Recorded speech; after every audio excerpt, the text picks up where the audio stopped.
کیا کیا تربیت، کس کس انداز سے تربیت. چلتا پھرتا قرآن، یہ راز کسی کو نہیں معلوم کہ مومن قاری نظر آتا ہے، حقیقت میں ہے قرآن. تو 13 برس مکہ مکرمہ کے قدسی نفوس تیار ہوئے. تربیت کون کر رہا ہے؟ مربی کون؟ مزکی کون؟ سرکار دو عالم صلی اللہ علیہ وآلہ وسلم. ابھی آپ نے بات فرمائی نجاشی کے آنکھوں میں آنسو آ گئے. کیوں آئے آنسو؟ جعفر طیار سورہ مریم پڑھ رہے ہیں. انہیں معلوم ہے کہ نجاشی یہ مسیحی بادشاہ ہے، اس کے سامنے سورہ مریم پڑھنی چاہیے. تو یہ حکمت اسوہ مریم کو بیان کر رہے ہیں، اسوہ عیسوی کو بیان کر رہے ہیں، اور پھر ساتھ میں یہ بتا رہے ہیں کہ اس کی تائید محمد الرسول اللہ صلی اللہ علیہ وسلم فرما رہے ہیں. صلی اللہ علیہ وسلم. اور یہ حضرت جعفر، کبھی کبھار سوچنا چاہیے کہ حضرت جعفر طیار رضی اللہ تعالیٰ نجاشی کے دربار میں کھڑے ہیں، اور ان کی پچھلی قربانیاں، حبشہ، ہجرت، اور کس طریقے سے یہ گھر بار چھوڑ کر کے آئے، اور ان کو کیسے بار بار نکالا گیا، اور پھر یہاں پر ہجرت کرنے کے بعد ان کو دراصل اس ملک سے نکالے جانے پر مشرکین مکہ کی مہمات چل رہی تھیں. بے سر و سامانی کا عالم ہے. صرف اور صرف آج وہ واقعہ بخاری کے اندر پڑھے تو آنکھوں سے آنسو نہیں تھمتے. بے سر و سامانی کا عالم ہے. ان کی اہلیہ ہے ان کے ساتھ، چھوٹے بچے ہیں، اور ان کو کہا جا رہا ہے کہ تمہارے اس ملک میں کچھ فساد پھیلانے والے لوگ ہیں، آپ ان کو نکال دیں. اور وہ بیچارے بے سر و سامانی کے عالم میں خستہ حال، پھٹے پرانے کپڑوں کے ساتھ وقت کے طاقتور بادشاہ کے سامنے آ کر کے سورہ مریم کی تلاوت کر رہا ہے. کردار بول رہا ہے، یہ کردار بول رہا ہے، اور پیچھے اللہ ہے جو بلوا رہا ہے. یہ ہے اصل بات. اور یہ ہے دعوت اسلام کی معراج. اور وہ چاہے دحیہ کلبی رضی اللہ تعالیٰ عنہ ہوں، چاہے حضرت جعفر طیار ہوں، چاہے ربیع بن عامر ہوں، یہ قدسی صفات رسول اللہ صلی اللہ علیہ وسلم نے تربیت کر کے بھیجے تھے. اور پھر جب یہ گئے ہیں تو کہاں کہاں نقوش انہوں نے نہیں چھوڑے، اور کہاں کہاں انہوں نے دنیا کی کایا نہیں پلٹی ہے. تو یہ اصل ان کے پیچھے جو طاقت تھی وہ قرآن کی طاقت، تزکیے کی طاقت، حنفاء للہ کی طاقت، وَأَخْلَصُوا دِينَهُمْ للہ کی طاقت. اچھا، اور دوسری بات ایک اور بھی عرض کر دوں انیق صاحب، یہ جو خلوص ہے نا، دین کو خالص کرنا، یہ بڑا ضروری ہے. اگر کوئی شخص اپنے دین کو خالص نہیں کرتا تو یہ اللہ بچائے یہاں سے برانچز اور یہاں سے تاریں، یہاں سے شاخیں نکلتی ہیں شرک کی. اس لیے کہ وہ دین اس کا خالص نہیں ہے، تو پہلے اللہ بچائے وہ شرک کی طرف جائے گا. اور شرک کی طرف جائے گا ابتدا کے اندر شرک خفی میں جائے گا. اور ابتدا میں شرک خفی کے اندر جانے کا کیا مطلب ہے؟ اللہ خالق تو ہے، ٹھیک ہے، لیکن اصل تو میرا باس مجھ کو پیسے دے گا، میرے روزی رزاق نعوذ باللہ یہ میرا فیکٹری کا مالک ہے، یہ میری باہر والی سلطنت ہے، یا یہ باہر والا ملک ہے، وہ روزی رزاق دے گا. یا وہ جو نعوذ باللہ ثم نعوذ باللہ جو بین الاقوامی مالیاتی ادارے وہ ہماری ریاست کو انجیکشن لگائیں گے، اور وہ ہمیں معیشت کے کچھ فارمولے دیں گے، اور وہ کچھ ہم کو قرض بصورت سود و ایڈ دیں گے، تب جا کر کیا ہے. یہ اخلصوا دینہم للہ نہیں ہے. اس سے اگرچہ اعتقادی طور پر تو ہم یہ نہیں کہہ رہے ہوتے کہ ہمارا مالک اور رازق کوئی اور ہے، لیکن عملی طور پر ہمارے اس عقیدہ توحید اور وحدت کے عقیدے میں کمزوری آتی ہے. یہ بات اللہ رب العزت نے قرآن کی ایک اور آیت میں فرمائی ہے. وہ کیا؟ سورہ حج آیت نمبر 31، حنفاء للہ غیر مشرکین بہ ومن یشرک باللہ فکأنما خر من السماء. خر من السماء کا لفظ آیا. کیا مطلب؟ اب حنفاء کا تذکرہ جب کر دیا نا، یہاں پر بھی کیا ہے؟ وَأَخْلَصُوا دِينَهُمْ لِلَّهِ، اور وہاں پر وَمَا أُمِرُوا إِلَّا لِيَعْبُدُوا مُخْلِصِينَ لَهُ الدِّينَ سورۃ البینہ آیت نمبر 5 کے اندر. یہاں پر کیا؟ حنفاء غیر مشرکین بھی، یکسو ہو جائیں، اللہ کے ساتھ شریک ٹھہرانے والے نہ ہوں. پتہ چلا کہ اگر خلوص اور یکسوئی کے اندر کچھ کمی آئے گی، یہاں سے شرک کے دروازے کھلنا شروع ہو جائیں گے. تو خالص کرنا دین کو یہ بڑا ضروری ہے. یہ تو ہے کافروں کے حوالے سے بات چیت، لیکن اگر آپ اجازت دیں تو میں یہاں پر اسلامی مسلمانوں کے حوالے سے، اپنے برادران اسلام کے حوالے سے بھی ایک بات کرنا چاہتا ہوں. وہ کیا؟ جی اچھا، وہ ضرور آپ بات فرمائیں، لیکن کیونکہ وقت ختم ہو رہا ہے، اگلی آیت پر ہم ابھی پہنچے ہی نہیں. اللہ تعالیٰ نے فوراً جو اگلی بات فرمائی ہے، اللہ اکبر، جس طرح آپ فرماتے ہیں نا کہ رونگٹے کھڑے ہو جاتے ہیں، تو اللہ کس انداز سے بات کر رہا ہے، کس محبت اور شفقت کا مظاہرہ کر رہا ہے. کتب علی نفسہ الرحمہ، اللہ نے تو اپنے اوپر رحمت کو ویسے ہی لازم کر رکھا ہے کہ ما یفعل اللہ بعذابکم ان شکرتم وآمنتم. تم یہ تمام کام کرو جو بیان کر دیے گئے ہیں، اللہ کو کیا پڑی کہ تمہیں عذاب دے. ان شکرتم وآمنتم، وَكَانَ اللَّهُ شَاكِرًا عَلِيمًا. لیکن اب یہاں سوال، پھر آپ تفصیل سے بات فرمائیے. شکر گزاری کو پہلے رکھا، ایمان کو بعد میں رکھا جا رہا ہے، وجہ؟ میں اس پر آتا ہوں، لیکن آپ کی اجازت سے وَأَخْلَصُوا دِينَهُمْ لِلَّهِ، جی ضرور. اپنے نوجوان بھائیوں کو ایک پیغام. وہ کیا ہے؟ میرے یونیورسٹی کے جو نوجوان بھائی ہیں اور میری بہنیں ہیں، ان کو ضرور اس پر غور کرنا چاہیے. ہم کفر کی بات نہیں کر رہے، وہ تو کافروں کا معاملہ تو الگ تھا. وَأَخْلَصُوا دِينَهُمْ لِلَّهِ، ان کے حق میں اس کا مطلب یہ کہ شرک نہ ہو، نفاق نہ ہو، دین کو اللہ کے لیے خالص کرو. لیکن سوال یہ ہے کہ میرے دماغ کے اندر اسلام کے حوالے سے اور شاعر اسلام، قرآن اور شرعی مسائل اور دینیات کے حوالے سے جو کنفیوژن ہے، کیا ان کنفیوژنز اور دائیں بائیں کے میڈیا وار اور دائیں بائیں کے ایمان پر لگائے جانے والے موجودہ دور میں زہریلے انجیکشنز، ان کی موجودگی میں میرے ان نوجوان بہن بھائیوں کا اخلصوا دینہم للہ ہے؟ اللہ اکبر. یہ ہے قابل نہیں، وہ غور. صرف نوجوان کیا، جو بزرگ ہیں، سارے بڑے ہیں، کیا ان کا ہے؟ کیا ان کا دین اخلصوا دینہم دینہم جی جو دین ہے، کیا انہوں نے اللہ کے لیے خالص، یعنی ان کا دین، اس میں ان کے تمام کنفیوژن دور ہو چکے، اور کیا اس کے اندر وہ خالص اور یکسو ہیں؟ نتیجہ کیا ہے؟ نتیجہ یہ کہ آج ہمارے کتنے سارے ہیں اس طرح کے برادران اسلام ہیں. ایک بات کہیں سے پڑھی، ادھر سے کوئی بات آئی. آج کل ویسے سوشل میڈیا کا دور ہے، کوئی بات کسی نے بھی آ کر کے کھڑے ہو کر کے کر دی، ایمان متزلزل. اور عجیب بات یہ ہے کہ ایمان جو متزلزل ہو رہا ہے کسی چھوٹے فقہی مسئلے پر نہیں، بڑے بڑے مسائل پر، بڑے بڑے معاملات پر، توہین رسالت جیسے معاملے پر، تعدد ازواج جیسے معاملے پر، شراب کے حرام ہونے یا نہ ہونے سے متعلق، سود کے معاملے پر، بڑے بڑے معاملے پر ایک بات کہیں سے آ گئی، ہمارا ایمان تذبذب کا شکار ہو گیا. کیوں ہو رہا ہے یہ؟ وَأَخْلَصُوا دِينَهُمْ لِلَّهِ نہیں ہے. وَأَخْلَصُوا دِينَهُمْ لِلَّهِ نہیں ہے. کیوں نہیں ہم نے وہ ضروری علوم اپنے طور پر سیکھے؟ کیوں نہیں ہم نے قرآن کریم کو اپنے قریب کیا؟ اور کیوں نہیں ہم نے اس کو پڑھا؟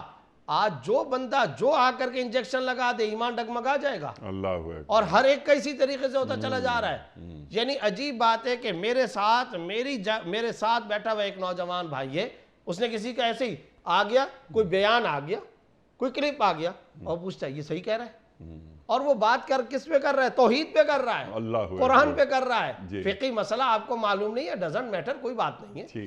آپ کو کوئی زکوٰۃ کا، کوئی تراویح کا، کوئی حج کا اندرونی مسئلہ، کوئی نماز کا اندرونی مسئلہ، کوئی مسئلہ نہیں ہے. لیکن بات وہ کر رہا ہے عقیدہ توحید پر، بات وہ کر رہا ہے رسالت پر، عقیدہ آخرت پر بات کر رہا ہے. اور اس پر ہماری یہ بہن تذبذب کا شکار ہو گئی ہے. سب کچھ پڑھ لیا، قرآن نہ پڑھا، اور سارے کے سارے معاملات کو ہم طے کر کے بیٹھے ہوئے، مگر دین کو خالص کر کے نہیں بیٹھے ہوئے. چنانچہ یہ جو معاشرے کے اندر، نام لیے بغیر ذکر کرتا ہوں، یہ جو ہمارے معاشرے میں کچھ سو کالڈ اپنے طور پر خود ساختہ ایسے لوگ پیدا ہو جاتے ہیں جو دین کے نام پر لوگ ان کی طرف فوراً متوجہ ہو جاتے ہیں. ان کا کوئی خاص علم نہیں، وہ چاہے کراچی میں ہو کہ دائیں ہو کہ بائیں ہو، کدھر بھی ہو، مجھے اس سے بحث نہیں.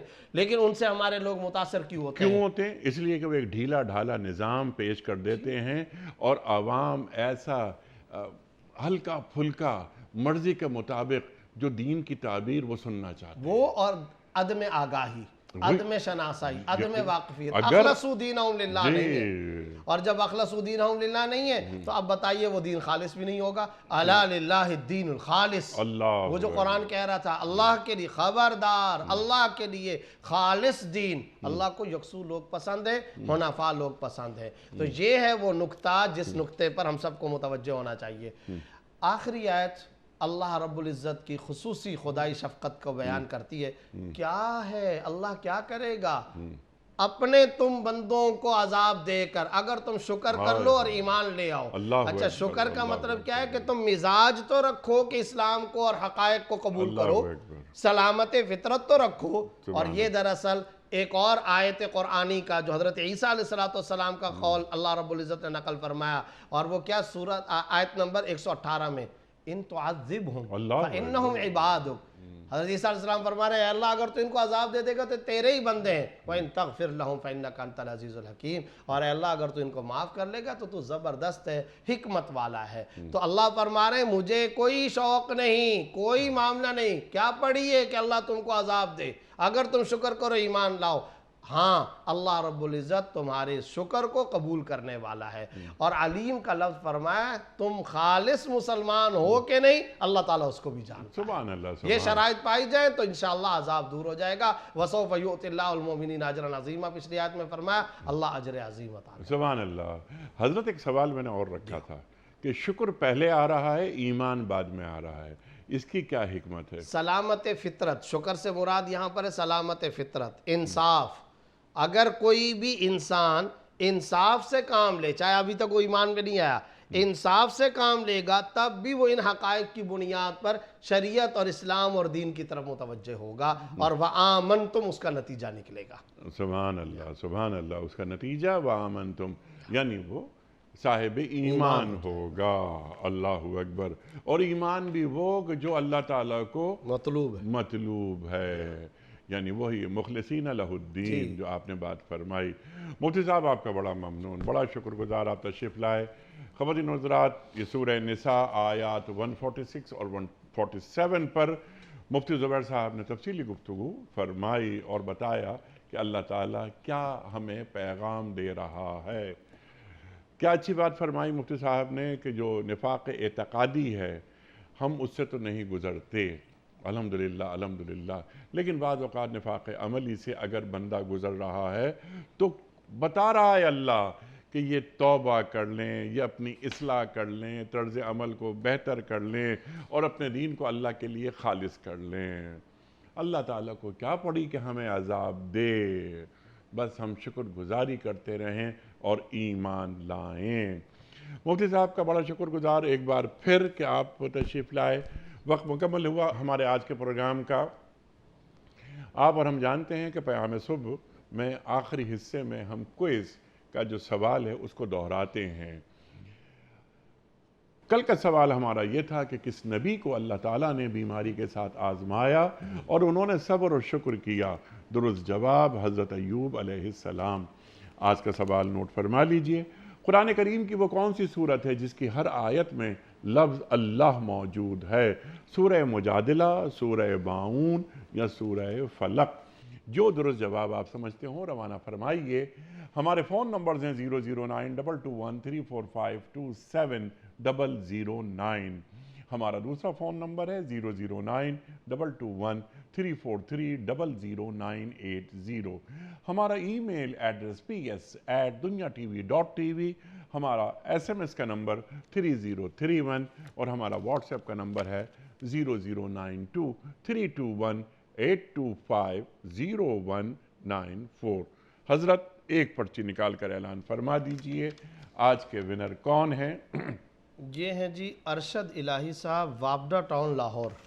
ارشد الہی صاحب وابڈا ٹاؤن لاہور سے آپ کی خدمت میں دنیا ٹی وی کی جانب سے دینی کتب پر مشتمل گفٹ ہیمپر آپ کے گھر یعنی وابڈا ٹاؤن لاہور بذریعہ کوریئر روانہ کیا جا رہا ہے۔ آپ کو بہت بہت مبارک ہو۔ پیام صبح کا اختتام ہوتا ہے روزانہ ایک قول پر، اور وہ قول ہوتا ہے صاحب نہج البلاغہ امیر المومنین حضرت علی مرتضیٰ کرم اللہ وجہہ کا۔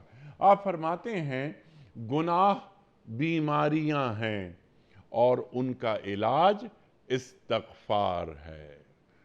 گناہ بیماریاں ہیں اور ان کا علاج استغفار ہے۔ سبحان اللہ سبحان اللہ۔ اپنے میزبان انیق احمد کو کل تک کے لیے اجازت دیجیے۔ خدا حافظ۔ پروردگار بحروں پر